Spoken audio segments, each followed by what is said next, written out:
지난주에 우리는 하나님의 자녀답게 이 땅에서 승리하는 세 가지 비결을 배웠습니다. 우리가 구원받은 하나님의 자녀라면, 십자가에서 승리하는 하나님의 자녀라면, 첫째, 죄가 너희 안에서 왕노릇하지 못하게 하라라고 말씀을 드렸습니다. 두 번째, 몸의 욕심, 몸의 사욕이 너희에게 육신의 욕망이 다가올 때 그 육신의 정욕을 거부하라, 순종하지 말라, 거절하라, 이렇게 말씀을 드렸습니다. 세 번째는 여러분의 몸의 지체를 하나님께 의의 무기로 드려라, 이렇게 세 가지를 말씀드렸습니다. 이것이 이제 로마서 6장 12절에서 14절 말씀을 통해서 우리가 살펴본 말씀입니다. 특히 세 번째 주셨던 말씀, 여러분의 몸을, 여러분의 지체를 하나님의 의의 병기로 하나님께 드리라 라는 말은 아주 적극적인 말씀입니다. 그 앞에 두 번의 말씀은 하지 마라, 뭐뭐 하지 마라 라는 말씀이었는데, 이 말은 하라는 말씀이에요. 그냥 하지 말라는 것은 굉장히 소극적인 것입니다. 그렇죠? 하라고 하는 것은 더 좋은 말씀입니다. 다시 말하면 마귀가 여러분의 몸을 사용하기 전에, 사탄이 여러분의 몸의 지체를 손대기 전에 여러분의 몸을, 여러분의 지체를 하나님께 먼저 드려라. 그러면 여러분이 죄의 유혹을 받지 않을 것이다. 여러분이, 사탄이 여러분의 몸에 장난치지 않을 것이다. 여러분의 몸으로 마귀가 죄짓게 할 수 없다. 그래서 항상 우리의 모든 자원이라는 것이, 시간이나 우리의 몸이나 우리의 물질이나, 이것이 중간지대에 머물러 있으면 이거 누구의 것도 아니거든요. 그러니까 그때는 사탄이 자꾸 자기의 소유권을 주장하는 거예요. 여러분의 시간은 여러분의 것이 아니잖아요. 근데 여러분이 중간지대에 하나님 앞에 드리지 않으면 그 시간은 중간지대에 놓여 있어요. 소유권이 없는 거예요. 그러니까 마귀가 자꾸 그 시간을 탐을 내고 그 시간을 달라고 하는 것입니다. 우리의 물질이나 우리의 삶에 살아가는 모든 자원이나 여건은 다 중간지대예요. 그런데 그 중간지대에 그대로 놓아두면 마귀가 계속 그것에 대해서 장난치고 그것을 빼앗으려고 하는 것입니다. 그렇기 때문에 마귀가 사용하기 전에, 마귀가 여러분의 시간을 빼앗기 전에 여러분이 먼저 시간을 하나님 앞에 드리고 먼저 여러분의 지체를 하나님 앞에 드려라. 그러면 죄가 여러분의 몸으로 마귀가 여러분의 몸으로 죄짓게 할 수 없다. 여러분, 예수님 잘 믿는 비결 하나 가르쳐 드린다면 그것은 헌신하는 것입니다. 하나님 앞에 여러분 헌신하십시오. 예수 믿는 것이 굉장히 쉬워집니다. 그러니까 우리가 예수 믿는 데 있어서 어려운 게 뭐냐면 갈등하기 때문에 어려운 거예요. 내가 교회 갈까 말까, 벌써 갈등하는 것 자체가 안 가는 쪽으로 가기 쉽습니다. 당연히 주일은 당연히 교회 간다고 딱 마음의 결단을 하고 헌신을 하면 갈등이 안 돼요. 제가 지난주에 말씀드렸듯이 고등학교 3학년 때 예수님을 믿으면서, 예수님을 영접하면서 하나님 앞에 제가 드릴 것은 없지만 두 가지 드리겠습니다. 하나님, 시간을, 특별히 주일은 내 시간으로 생각하지 않겠습니다. 주일은 제 스케줄 표에는 없습니다. 하나님, 주일은 주님 앞에 드리겠습니다. 고3짜리가 그때 하나님 앞에 결단한 이후로 지금까지 한 번도 제가 주일을 하나님의 시간으로 드리지 않은 적이 없습니다. 물론 그때는 저는 신학을 할 때도 아니었고 그냥 청년식이었고, 저는 고등학교 졸업하고 신학교 간 것이 아니라 직장생활하고 신학교를 갔습니다. 제가 직장을 잘 다니던 직장에 사표를 낼 수밖에 없었던 이유도 주일 성수를 할 수 없는 직장이었기 때문에, 자꾸 그것을 요구했기 때문에 제가 사표를 내고 더 좋은 주일을 지킬 수 있는 직장으로 얻으려고 이제 기도원에 들어가서 기도하다가 부르심을 받아가지고 영원한 하나님의 직장으로, 주일을 지킬 수 있는 직장으로 하나님이 옮겨주셨죠. 또 하나, 그 어린 마음에 제가 결단했던 것이, 하나님 물질의 주인인 것은 하나님인 것을 알고, 제가 없지만 만약에 저에게 수입이 생기면 하나님 앞에 10분의 1은 하나님의 것으로 구별해 드리겠습니다. 그 이후로부터 지금까지 한 번도 제가 10의 1조를 하나님 앞에서 제 개인적인 용도로 사용한 적이 없습니다. 왜 그랬느냐? 제 믿음이 좋아서느냐? 아니, 그냥 제가 결정한 거예요. 결단한 거예요. 그러니까 갈등이 안 생겨요. 여러분, 우리 마음속에 고민과 갈등이 있는 것은 뭐냐면 내가 뜻을 정하지 않았기 때문이에요. 헌신하지 않았기 때문이에요. 여러분, 쉽게 예수 믿을 수 있는 방법이 있어요. 뭐냐면 헌신하면 돼요. 결단하면 돼요. 결정하면 돼요. 왜 내가 예수 믿는 게 이렇게 힘드냐? 결정을 안 해서 그래요. 헌신하지 않아서 그래요. 아직 내 마음에 갈등이 있기 때문에 그래요. 여러분, 결혼을 할 것인가 말 것인가를 고민하면 계속 고민만 합니다. 여러분, 결혼하기로 결정하십시오. 처녀 총각들 결혼하기로 결정하십시오. 그러면 자유로워집니다. 여러분, 예수님 믿는 것도 헌신하고 결심하면 쉬워집니다. 우리의 고민은 결단하지 않는 데 있습니다. 하나님은 우리의 몸을 사용하시기를 원하십니다. 하나님은 우리의 몸의 각 지체를 하나님께서 쓰시기를 원하십니다. 따라서 하나님은 우리의 몸을 하나님의 의의 무기로 쓰시기를 원하십니다. 에베소서 6장 11절 말씀에 보니까 마귀의 관계를 능히 대적하기 위하여 하나님의 전신갑주를 입으라고 말씀하고 있습니다. 여러분, 우리의 싸움은 혈과 육에 대한 싸움이 아닙니다. 사람이 우리의 싸움의 대상이 아닙니다. 여러분, 그 사람 속에 역사하는 것이 우리의 싸움의 대상이지 사람이 우리의 싸움의 대상이 아닙니다. 우리의 싸움은 혈과 육에 대한 것이 아니요 정사와 권세와 이 어둠의 세상 주관자들과 보이지 않는 하늘의 영들에 대한 싸움이 우리의 싸움이지 보이는 사람이 우리의 적이 아닙니다. 그럼 여러분, 그러므로 번지수 잘못 찾지 마시기 바랍니다. 사람 붙들고 싸우려고 하지 마십시오. 사람이 여러분의 적이라고 생각하지 마십시오. 그러면 어떻게 되느냐? 제일 좋아하는 건 마귀입니다. 마귀가 제일 좋아합니다. 그러므로 여러분, 어떤 경우에서든지 사람이 나의 적이 아니라 보이지 않는 악한 영이 나의 적이라고 생각할 때 우리에게 하나님께서 주신 무기들이 있단 말이에요. 이 영적인 싸움의 무기들.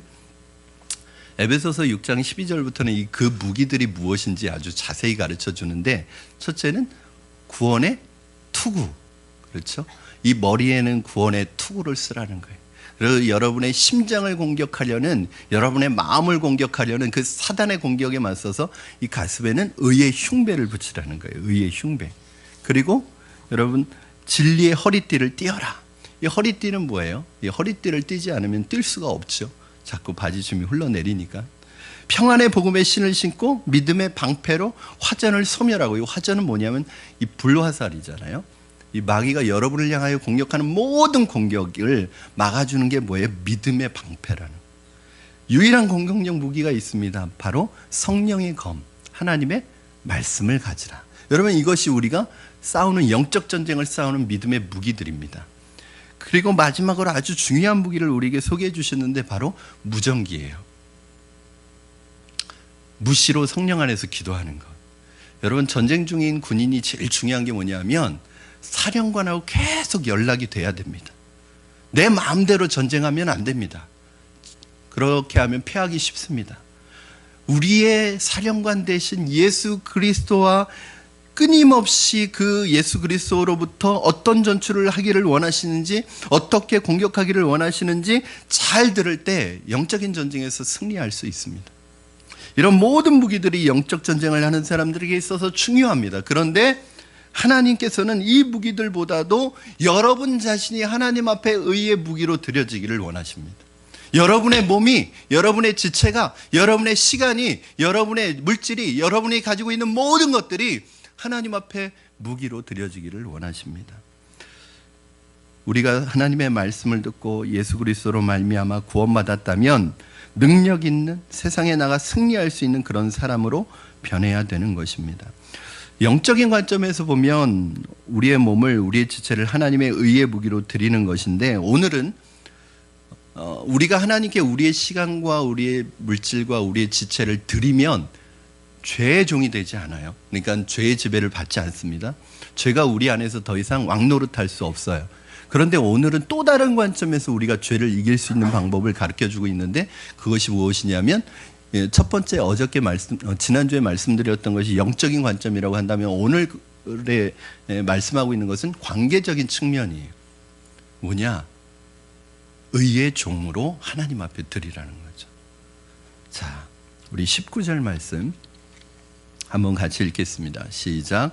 너희 육신이 연약함으로 내가 사람의 예대로 말하노니, 전에 너희가 너희 지체를 부정과 불법에 내주어 불법에 이른 것 같이 이제는 너희 지체를 의에게 종으로 내주어 거룩함에 이르라. 아멘. 13절에서는 우리 몸을 의의 무기로 드리라고 했는데 19절에서는 또 다른 형태로 이야기합니다. 이제까지는 우리의 지체가 부정과 불법에 들여져서 불의의 도구로 사용되지 않았느냐. 예수 믿기 전에 우리는 세상을 위해 살았습니다. 나의 쾌락과 나의 이익을 위해서 살았습니다. 나의 유익을 위해서 살았습니다. 내 삶의 목표가 내 자신이었습니다. 그렇게 지금까지는 여러분이 사탄의 도구로 사용되지 않았느냐는 것입니다. 그러나 지금까지는 그렇게 살았지만 이제는 예수 그리스도를 믿어 의의 사람이 되었기 때문에 정반대로 너희는 사탄의 종이 아니라 의에게 종으로 들여 거룩함에 이르라고 말씀하고 있습니다. 여러분, 특별히 사도 바울이 여기서 의의 종이라는 표현을 썼습니다. 우리는 종이라는 표현을 쓸 때 여러분은 아마도 로마 시대의 노예 제도를 생각할 것입니다. 여러분, 노예는 굉장히 비참한 것이죠. 종이란 평생 주인의 소유로 또 주인의 물건으로 사용되었고, 심지어는 어떤 경우에는 주인이 죽을 때 산채로 무덤에 같이 들어가야만 했던 것이 종의 운명이었습니다. 이것이 종이었습니다. 그러나 이때까지는 너희가 세상의 종이었고 죄의 종이었지만 똑같은 개념으로 이제는 하나님의 종이라는 것입니다. 의의 종이 되어서 살면 죄짓지 않게 된다는 거예요. 사탄의 공격으로부터 여러분이 보호받을 수 있다는 거예요. 죄를 안 져야지 한다고 안 지어지는 것도 아니고, 내가 죄를 안 지으려고 노력한다고 내가 죄에 사로잡히는 게 아니라, 내가 의의 종이 되어버리면 죄의 종이, 죄가 더 이상 나를 주장하지 못한다는 거예요. 여러분, 종의 개념을 우리나라에선 머슴이라는 단어를 쓰는데, 이 머슴은 한 집안의 청지기로 들어와서 평생 그 주인의 집에서 사는 사람입니다. 이 머슴은 보수를 받고 일하는 사람이 아니라, 그러나 강제로 일한다기보다는 숙명론적으로 그 집에서 일하는 사람입니다. 그냥 집에 사는 사람입니다. 그 집을 떠날 수가 없습니다. 이 사람은 노동에 대한 정당한 보상이나 대가를 받지 않습니다. 칭찬도 격려도 없습니다. 야단 맞기 일쑤고 온갖 굳은 일을 할 때가 많고 힘든 일을 다 해야 합니다. 편히 잘 수도 없고 좋은 옷을 입을 수도 없습니다. 머슴은 고민해서도 안 되고 괴로워해서도 안 됩니다. 그러나 주인을 사랑합니다. 주인의 가족을 위해서 대대로 충성합니다. 어쩌다가 주인이 작은 보상이라도 하면 그것이 그렇게 기쁘고 감사하고 감격스러운 것입니다. 아파도 혼자 아파야 하고 외로워도 혼자 외로워야 했습니다. 그렇게 자신을 달래면서 사는 것이 머슴의 삶이었습니다. 그래서 주인이 내쫓아도 갈 데도 없고 갈 수도 없는 것이 종의 이 머슴의 신분이었습니다. 머슴이라는 단어는 그래서 노예나 종이라는 것보다 더 우리의 마음에 뭔가 이런 뭔가 다른 느낌을 전해줘요.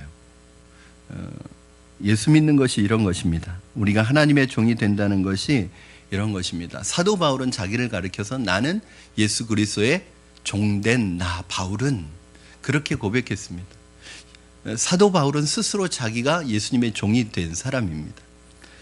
여러분, 그런데 우리는 오늘 본문에서 보면 교회에서 신앙생활을 하면서 보면 종이 아니라 주인처럼 예수 믿는 사람을 많이 보게 됩니다.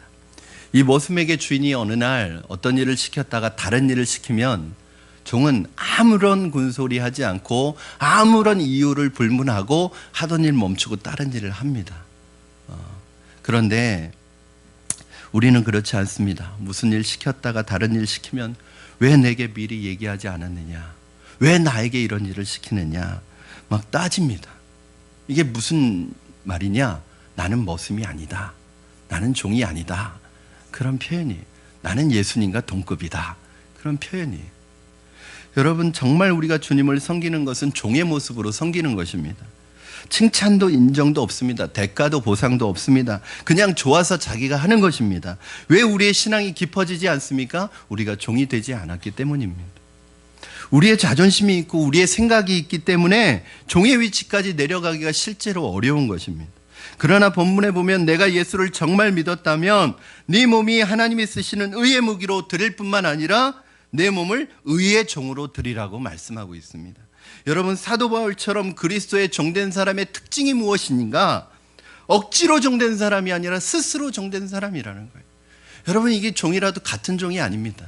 성경에는 자유종이라는 개념이 있는데 그건 무엇이냐 하면 어느 정도 그 종으로 있던 사람이 신년이 되면 종에서 놓여집니다. 해방시켜줍니다.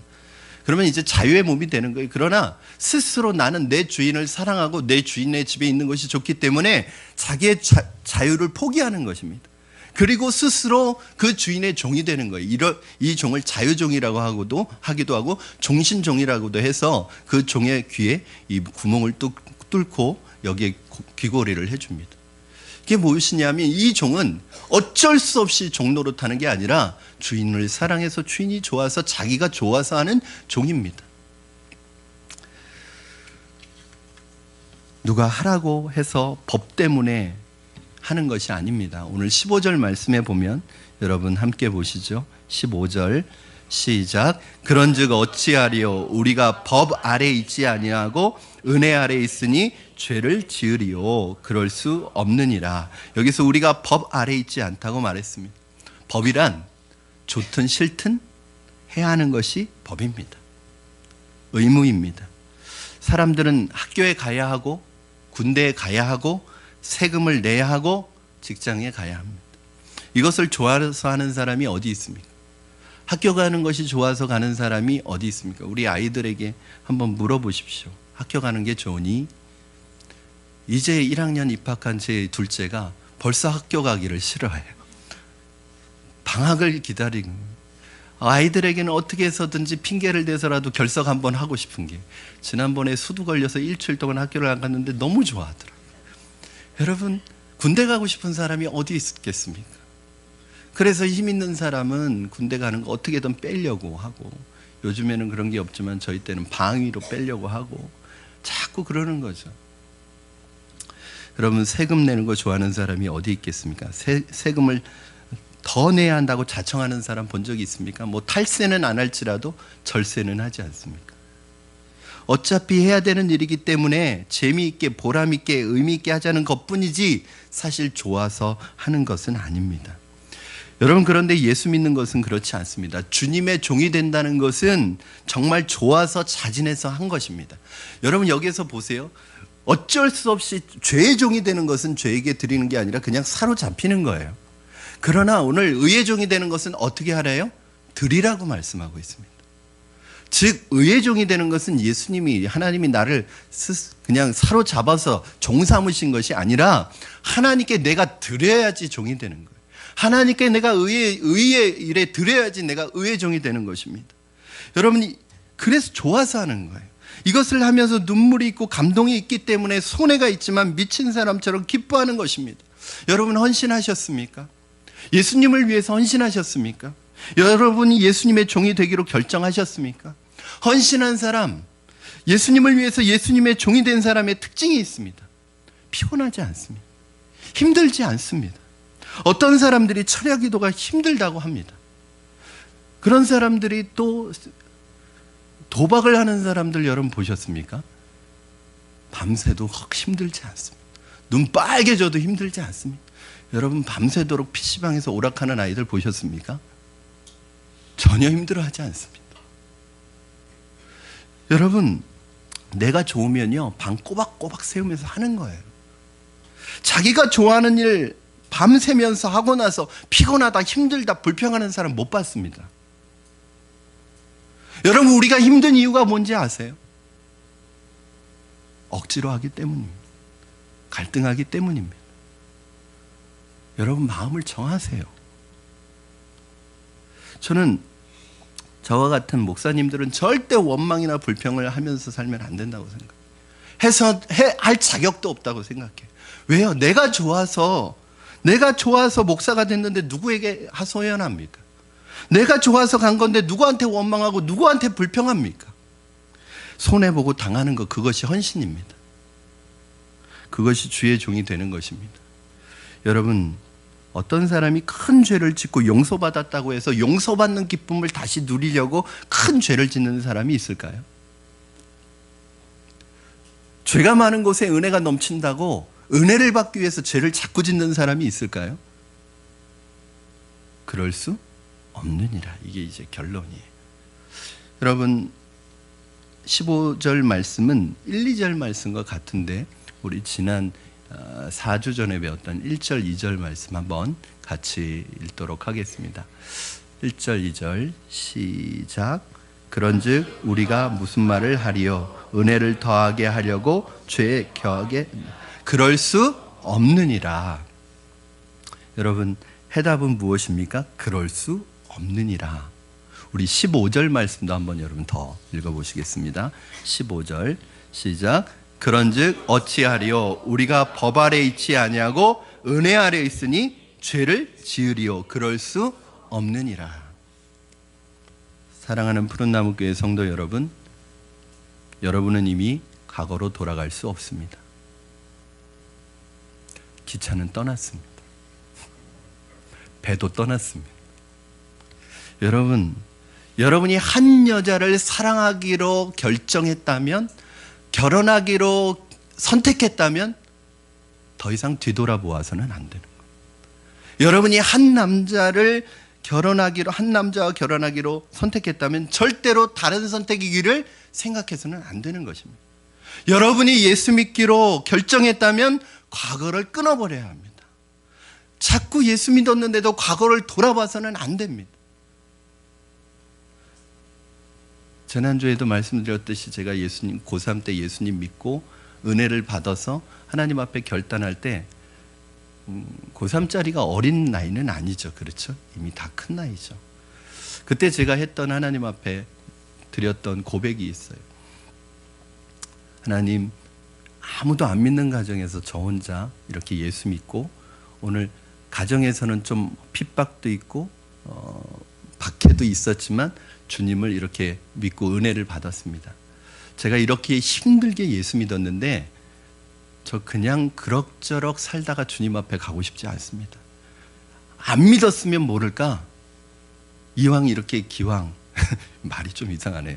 기왕 예수 믿은 바에 저 크게 하나님 앞에 쓰임받다 가고 싶습니다. 정말 하나님을 위해 살다 가고 싶습니다. 그래서 주님 앞에 가서 칭찬받고 싶습니다. 제가 고3짜리가 그렇게 고백했어요. 그리고 지금까지 그 길을 가고 있습니다. 여러분, 첫 단추 때 처음에 내가 어떤 결심을 하고 어떤 결정을 내리고 어떻게 헌신하느냐에 따라서 여러분 신앙생활이 쉬워질 수도 있고 어려워질 수도 있습니다. 여러분, 신앙생활이 쉽습니까? 어렵습니까? 아직도 갈등하고 고민하십니까? 아직도 무엇인가를 선택할 때마다 신앙적인 갈등이 있습니까? 아직도 고민이 많으십니까? 왜 그런지 아세요? 정해지지 않았기 때문입니다. 결정하지 않았기 때문입니다. 헌신하지 않았기 때문입니다. 여러분, 헌신은 선교사님이나 목회자들의 전유물이 아닙니다. 헌신이라는 것은 우리가 예수 그리스도를 믿는 순간 우리는 더 이상 우리 것이 아니라 하나님의 것입니다. 하나님께 드리라고 말씀하고 있습니다. 그러므로 형제들아, 내가 하나님의 모든 자비하심으로 너희를 권하노니 너희 몸을 하나님이 기뻐하시는 거룩한 산제물로 드리라. 이는 너희의 드릴 영적 예배니라. 여러분, 이것이 우리예요. 왜 그렇게 하는지 아세요? 헌신하라고 하는 것은 여러분 고통스럽게 만들고 여러분 힘들게 만들려고 하는 것이 아니라 여러분이 신앙생활을 쉽게 하기 위한 하나님의 비결인 거예요. 우리는 예수님이 하신 말씀 중에서 수고하고 무거운 짐진 자들아 다 내게로 오라, 내가 너희를 쉬게 하리라. 이 말은 무척 좋아해요. 막 주님 앞에 와서 다 짐을 내려놓고 이것도 중요합니다. 이게 첫 번째 컬링이에요. 주님이 세상에서 무거운 짐지고 염려와 걱정과 근심의 보따리를 지고 살아가는 사람들에게 오늘 주님 앞에서 그 모든 세상의 염려와 짐을 다 내려놓고 안식하라고 말씀하십니다. 그런데 여러분, 그 다음 구절에 뭐라고 있는지 혹시 아십니까? 너희는 내게 와서 나의 멍에를 메고 배우래요. 신기합니다. 주님이 모든 세상의 짐을 다 내려놓으라고 하셔놓고 안식을 주시겠다고 하셔놓고 이제 멍에를 지래요 또. 근데 그 멍에는 누구의 멍에예요? 나의 멍에예요. 예수님의 멍에라는 거예요. 그걸 지고 나에게 배우래요. 그러면 어떤 일이 일어나요? 그 멍에는 무겁지 않다는 거예요. 오히려 진정한 안식을 얻을 것이라는 거예요. 여러분, 진정한 안식은 어디에서 얻을 수 있어요? 주님과 함께 멍에를 메고 동행할 때 얻을 수 있습니다. 여러분, 이 이스라엘에서 이 멍에를 맨 소, 우리는 소 한 마리가 밭을 갈잖아요. 근데 이스라엘은 2마리가 쌍으로 밭을 갈아요. 이렇게 멍에를 메고. 그런데 이 어린 소가 이 멍에를 메고 밭을 가는 걸 배울 때 어미소하고 이걸 메어주는데, 어미소가 아무래도 등치도 크고 키도 크다 보니까 이 어린 소에게는 어때요? 힘이 안 가죠. 대부분의 힘은 어미소가 짊어지고 있는 거예요. 그러면서 그 일을 배우는 거예요. 여러분, 나의 멍에는 무겁지 않대요. 여러분, 진정한 쉼과 진정한 안식은요, 초보적인 안식은 세상에서의 모든 짐을 내려놓을 때 얻습니다. 그러나 진정한 깊은 의미의 안식은 주님의 멍에를 짊어질 때 나에게 찾아오는 거예요. 여러분, 그래서 헌신하는 사람들은요, 일이 힘들지 않아요. 일이 어렵지 않아요. 왜? 내가 선택했고 더 이상 뒤돌아보지 않기 때문에 그래요. 고민하지 않아요. 그러니까 우리가 일이 힘든 이유는 일 자체가 힘든 게 아니라 고민이 많아서 그래요. 갈등이 많아서 그래요. 이거 해야 되나 말아야 되나, 그 갈등이 힘든 거예요. 그러면 그 일이 힘들어져요. 그러나 갈등이 없으면, 고민이 없으면 일이 힘들어도 그것을 기쁨으로 감당할 수 있습니다. 여러분, 우리는 하나님 앞에 나가는 길밖에 없습니다. 또 다른 길을 다른 선택을 생각하지 마십시오. 이것도 할 수 있고 저것도 할 수 있다고 생각하기 때문에 죄를 짓는 거예요. 다른 가능성이 있다고 생각하기 때문에 죄를 짓는 것입니다. 그러나 우리는 또다시 죄의 종이 될 수 없습니다. 육신의 욕망에 따라 살 수 없는 존재입니다. 우리의 지체를 불의의 도구로 드릴 수 없는 존재입니다. 이것을 선언해야 합니다. 결혼한 사람은 자신이 결혼한 사람이라는 것을 선언하고 선포해야 됩니다. 내가 결혼한 사람이라는 걸 선언하지 않으면 유혹이 찾아옵니다. 당신 결혼했습니까? 저 결혼했는데 안 했다고 자꾸 그러면 유혹이 찾아옵니다. 결혼하셨습니까? 한 것 같기도 하고 안 한 것 같기도 하고, 그거 안 한 것입니다. 여러분, 내가 예수 믿는 사람이라는 것을 믿음으로 선포하면 유혹이 찾아오지 않습니다. 그러나 내가 예수 믿는 사람이라는 것을, 내가 하나님의 사람이라는 것을 이제부터 종로로 탈 수 없다는 것을 선언하지 않으면 죄가 서서히 슬금슬금 내 안에 들어오기 시작합니다. 여러분, 16절 말씀 보시기 바랍니다. 16절 시작. 너희 자신을 종으로 내주어 누구에게 순종하든지 그 순종함을 받는 자의 종이 되는 줄을 너희가 알지 못하느냐. 혹은 죄의 종으로 사망에 이르고 혹은 순종의 종으로 의에 이르느니라. 아멘. 순종이라는 것이 무엇입니까? 순종함을 받는 자의 종이 되는 것이 순종이래요. 여러분, 순종하겠다고 결심하고도 자존심이 상한다는 것은 아직 내가 종이 안 되었기 때문입니다. 그건 순종이 아닙니다. 여러분, 질문하는 것도 순종이 아닙니다. 학교에서 궁금한 게 있어서 질문하는 걸 얘기하는 게 아닙니다. 여러분이 이해해서 하는 것이 아닙니다. 이해하지 못할지라도 해야 합니다. 그것이 순종입니다. 주인이 종에게 어떤 일을 시킬 때 그 모든 일에 대한 설명 다 하지 않습니다. 그냥 하라고 하면 하는 것입니다. 우리는 너무 말이 많고 너무 생각이 많아서 우리 마음에 평화가 없습니다. 여러분, 본문에서 뭐라고 말씀하고 있습니까? 너희 자신을 종으로 내어주어 누구에게 순종하든지 그 순종함을 받는 자의 종이 되는 것이다 라고 말합니다. 예수 믿는 것은 종이 되는 훈련입니다. 요즘에 우리 사역훈련에서 사역반 이제 1학기 방학을 했는데, 이권에서 계속 다루었던 게 뭐냐면 종이라는 것을 계속 우리가 다루었습니다. 사실은 이권을 가르칠 때 저도 힘들고 우리 성도님, 우리 훈련받는 훈련생들도 힘드셨을 거예요. 왜요? 굉장히 부담스러운 주제입니다. 당신은 종입니다. 당신은 전적 위탁자입니다. 당신은 증인입니다. 이 증인이라는 말 속에 순교자라는 말이 있거든요. 그리고 당신은 왕 같은 제사장입니다. 어떤 주제 하나도 그냥 넘어갈 수 없는데 이걸 직면하기엔 너무 부담스럽고 너무 힘든 거예요. 그러니까 막 고통스럽죠.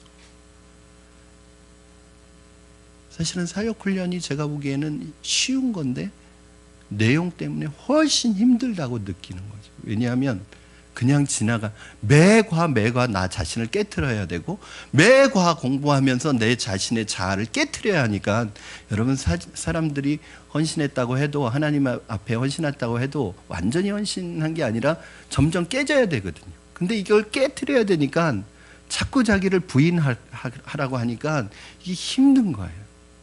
그러나 여러분, 그 과정을 통해서 내가 새롭게 태어나지 않으면 여러분, 결국 우리 신앙생활이라는 것은 종되는 훈련입니다. 얼마나 우리가 종이 될 수 있느냐가 얼마나 우리가 신실한 성도가 될 수 있느냐를 결정합니다. 만약에 우리가 죄의 종이 되어 죄에게 순종하면 그 결과는 사망. 그러나 우리가 예수님, 하나님을 신뢰하여 순종하여 의의 종으로 들으면 그 결과는 의에 이른다고 말씀하고 있습니다. 여러분, 종이 되면, 죄의 종이 되면 빠져나오기 어렵습니다. 마치 깡패 조직이나 이 조직이나 이 마약 조직에 한번 들어가면 다시 빠져나오기 어려운 것처럼 이 죄의 종이 되면 빠져나오기가 참 힘들어요. 그러나 누구든지 하나님의 종이 되면 평생 하나님 앞에 그렇게 사는 것입니다. 축복입니다. 기쁨입니다. 죽어도 좋고 가난해도 좋고 병들어도 좋습니다. 그게 중요하지 않아요. 그것이 문제가 되지 않습니다.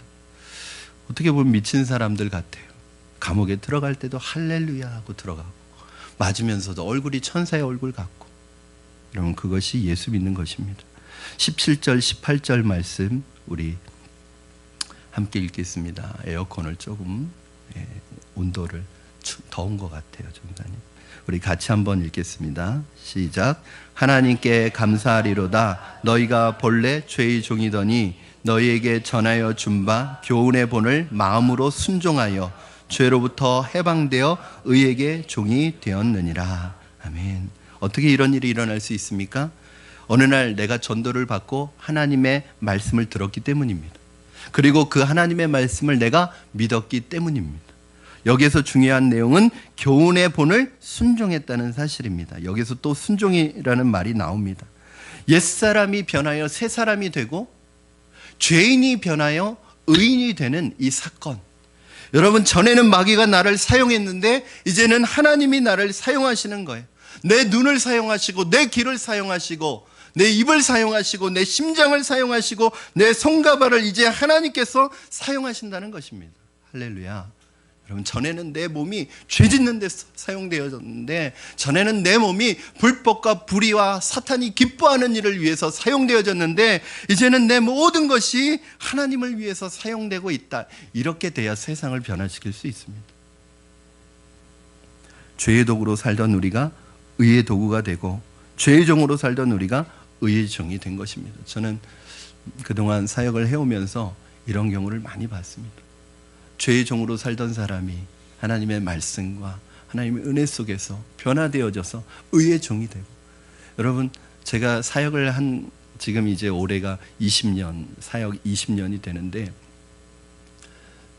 수많은, 저도 젊지만 수많은 목회자와 사모들이 저를 통해서 길러지고 나왔습니다. 처음부터 저는 청년 사역을 했기 때문에 그때 청년들이 뭐 제 나이나 청년들 나이나 비슷비슷했죠. 그 청년 사역을 해오는 동안에 정말 죄의 종으로, 정말 은혜와는 상관없이 살던 사람들이 예수 믿고 변화되고 눈물 흘리고, 여러분, 그야말로 많은 경험을 했습니다. 여러분, 이것이 어떻게 가능한 일인가? 이것이 바로 하나님의 은혜의 역사입니다. 저는 오늘 여러분에게도 이러한 역사가 있지 않았나 생각됩니다. 여러분, 하나님의 은혜가 아니었다면, 하나님의 말씀을 듣고 그 말씀을 듣고 믿음으로 반응하지 않았다면 오늘 우리의 모습은 아마 이곳에 있지 않았을 것입니다. 또 우리는 이곳에 있다 할지라도 내 마음대로 내 삶을 살아갔을 것입니다. 지난주에 사역 훈련을 하면서 이제 마지막 챕터가 왕같은 제사장이었어요. 여러분, 모든 성도는 제사장입니다. 그 제사장을 이사야서는 뭐라고 하냐면, 너희는 제사장이라고 부르심을 받을 것인데 너희는 모든 하나님의 봉사자들이다. 그렇게 주변에서 이야기하시더래요.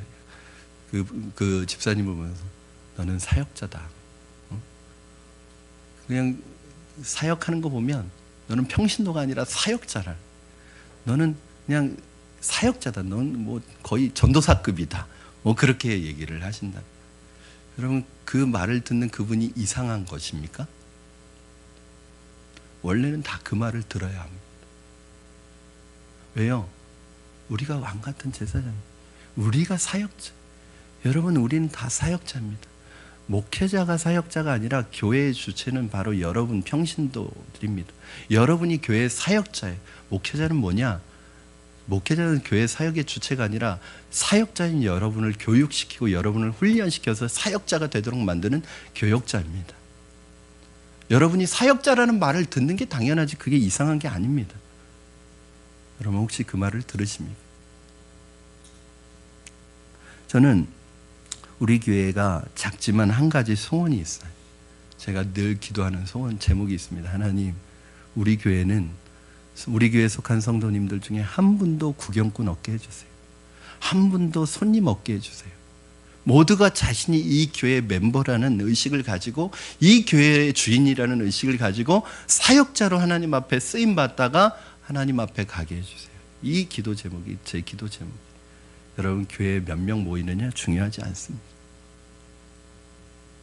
정말 예수 그리스도의 제자가 왕같은 제사장이 그 교회에 얼마나 세워지고 있느냐가 더 중요한 것입니다.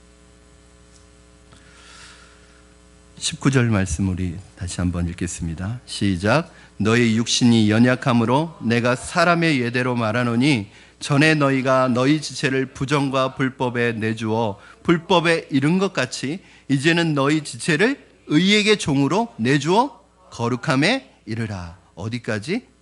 거룩함에 이르라. 의에게 종으로 내주어, 즉 의의 종이 되면, 의의 종으로 드리면 어떤 일이 일어나느냐? 거룩함에 이른다는 거예요. 이게 되게 놀라운 일입니다.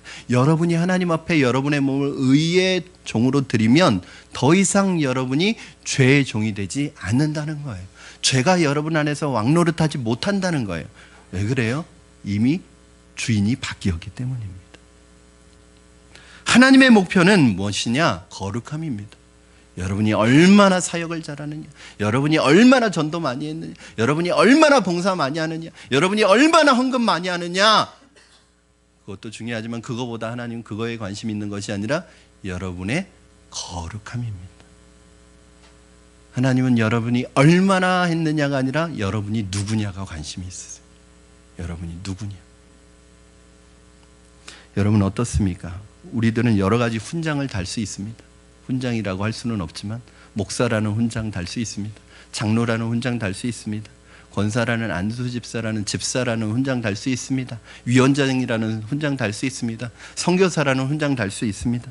그러나 하나님은 거기에 별로 관심이 없으십니다. 네가 장로냐, 네가 목사냐, 네가 집사냐 거기에 별로 관심 없으십니다. 네가 누구냐에 관심이 있습니다. 네가 어떤 사람이냐에 관심이 있습니다. 너는 누구냐? Who are you? 투두에 관심이 있는 게 아닙니다. 투비에 관심이 있으십니다. 하나님은 내 안에 얼마나 거룩이 있는 거에 관심이 있으세요. 베드로전서 1장 2절 말씀 우리 한번 같이 읽겠습니다. 베드로전서 1장 2절 말씀 같이 읽겠습니다. 시작. 곧 하나님 아버지의 미리 하심을 따라 성령이 거룩하게 하심으로 순종함과 예수 그리스도의 핏부림을 얻기 위하여 택하심을 받은 자들에게 편지하노니 은혜와 평강이 너에게 더욱 많을지어다. 여기서 중요한 한 단어가 나타나는데, 한 문장이 나타나는데, 성령이 거룩하게 하심으로 순종한다는 거예요. 그렇습니다. 믿음으로 의롭다 하심을 받고 구원받은 성도들에 대한 하나님의 최대의 관심은 거룩에 있습니다. 참된 신앙이란 여러분이 무엇을 했느냐에 있지 않고 여러분이 누구냐에 있습니다. 소유욕, 지배욕, 과시욕이 둔갑하여 하나님의 비전이라는 이름으로 나타나기 쉽습니다. 내 안에 일어나는 욕심과 야망과 시기심과 그 소유욕과 지배욕이 하나님의 비전이라는 포장지로 그럴듯하게 포장해서 그것이 마치 비전이냐? 그러나 그 비전을 벗겨보면 그 안에는 내 욕심뿐인데 그걸 하나님의 비전으로 명분을 삼기 위해서 내 욕심을 하나님의 비전으로 포장해서 나갈 때가 많습니다. 우리는 외적인 기적과 성장과 축복이라는 것 때문에 신앙의 본질을 등한히 할 때가 있습니다.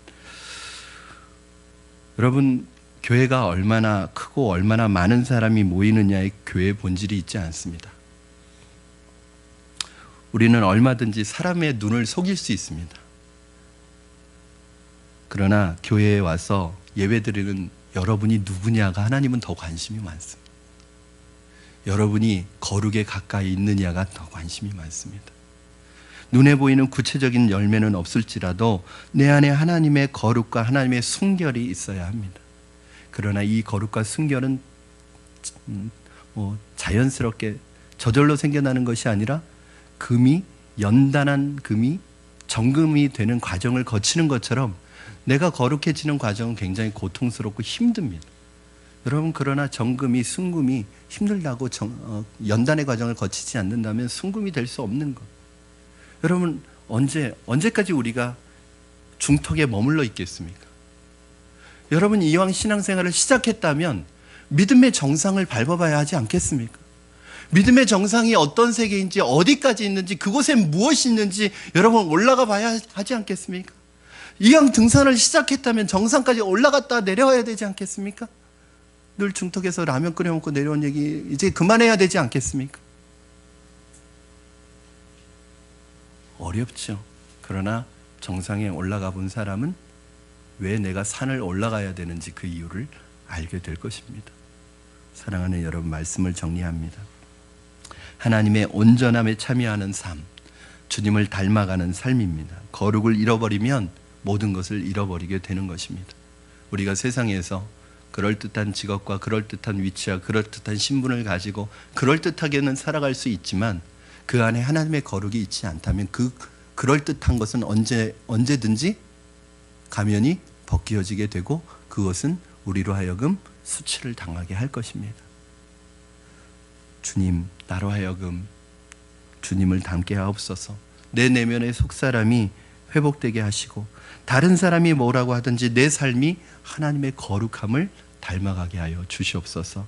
그러한 믿음의 고백이, 이런 축복이 저와 여러분에게 있기를 주님의 이름으로 축원합니다. 우리 이 시간에 함께 찬양하고 기도했으면 좋겠습니다.